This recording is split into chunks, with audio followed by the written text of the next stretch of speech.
Next topic is the stock market. So we're going to give a stock market update here and share with you what's been going on. So a little bit of a crazy year. So this just shows a short period of time. So beginning of the year through April 4th on the S&P 500, with all the tariffs, I would call it tariff scares is probably the right term to use. We saw markets correct quickly. It was a 15% decline. It happened over 4 or 5 weeks. It freaked everyone out.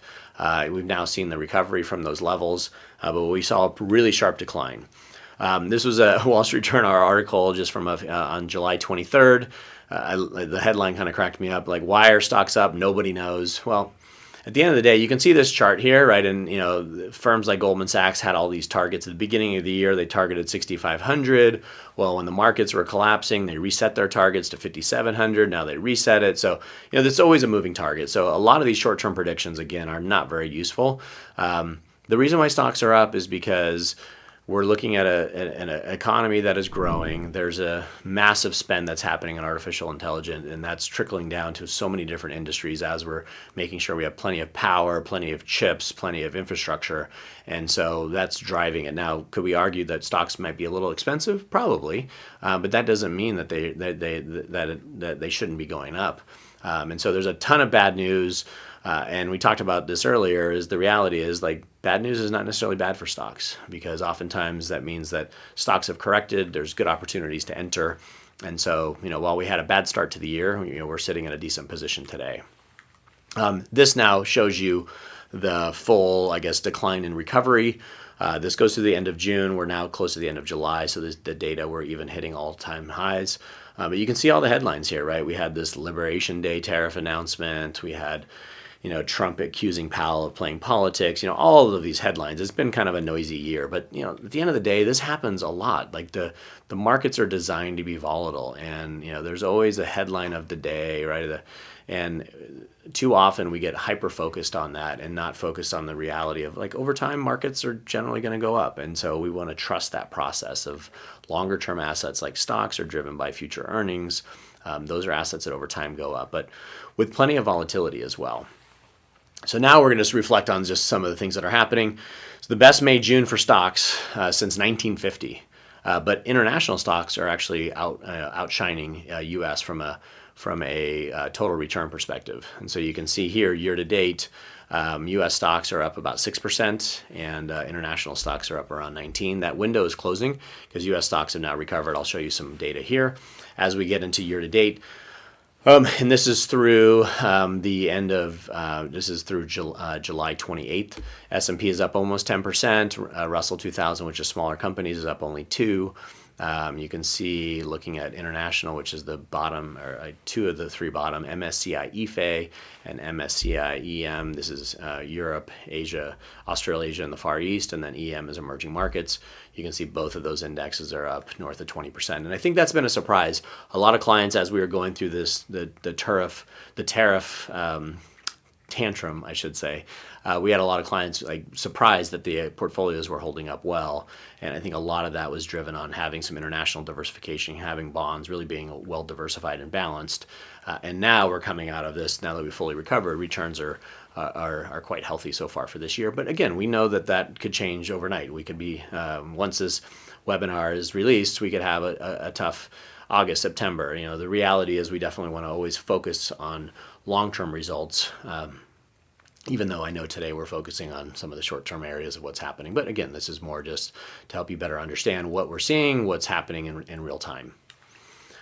When we look at valuations, I think that's where, over time, valuations matter. If you overpay for any investment, future returns are not going to be as good. And if you underpay, when you buy things cheaply, they're generally going to result in pretty good returns. So this chart goes back to 1994. And without making you an expert on price to earnings ratios, it just basically measures you have a higher price to the ratio of earnings. You would put yourself at the top part of this line. So up here is meaning you have higher price relative to earnings. Down here, you're lower price relative to earnings. So right now we're at some historically higher levels. We're above our 30-year average, which again is why we're starting to have the chatter of some higher, some of these higher returns. And so if we get back to the late 90s, like the reality is we had some of the same things that were occurring in 98 and the market still had 2 more strong years. And so we do need to be diligent. We do need to rebalance accounts and make sure we have the appropriate risk in accounts, but we are a little bit stretched from a valuation perspective. But again, that doesn't mean that that has to turn. When we also, part of the conversation we get with clients a lot is like, oh, the markets are hitting all-time highs, like is now a good time to invest? And there's a ton of stuff on here, but basically the summary of all this data shows that, like, since the start of this year, this was since the start of 24, we've had 62 days of all-time highs. And, basically the markets tend to close, like 7% of the days are when the markets close at these all-time high. And 29% of those all-time highs also act as the market floor. So the reality is, like, using this idea of I shouldn't invest because we're at all-time highs. Frankly, markets by design are hitting all-time highs just with the nature of how the markets are built, is that over time, stocks should be hitting all-time highs and real estate should be hitting all-time highs. Day to day, not so much, but over time, yes.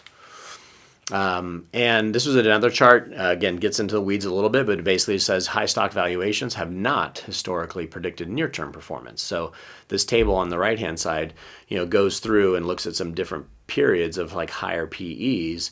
And, like in the late 90s, high valuations did result in negative returns. But in 2018, higher valuations, the 3-year returns were quite good. In 2021, post-COVID, we had higher valuations and we still had really strong returns. And so just because we have some higher value, we're in a higher valuation environment, that should not impact our short-term decision making, because it's a mixed bag in terms of being a good predictor for long-term strong market performance. When we look back at the power of compounding, that's what I always like to focus back on. This chart goes back to 1995, essentially starting with $10,000 and adjusted for inflation. You can see cash is worth $9,200, right? That's adjusted for inflation. So it's kind of the definition of what you want to avoid.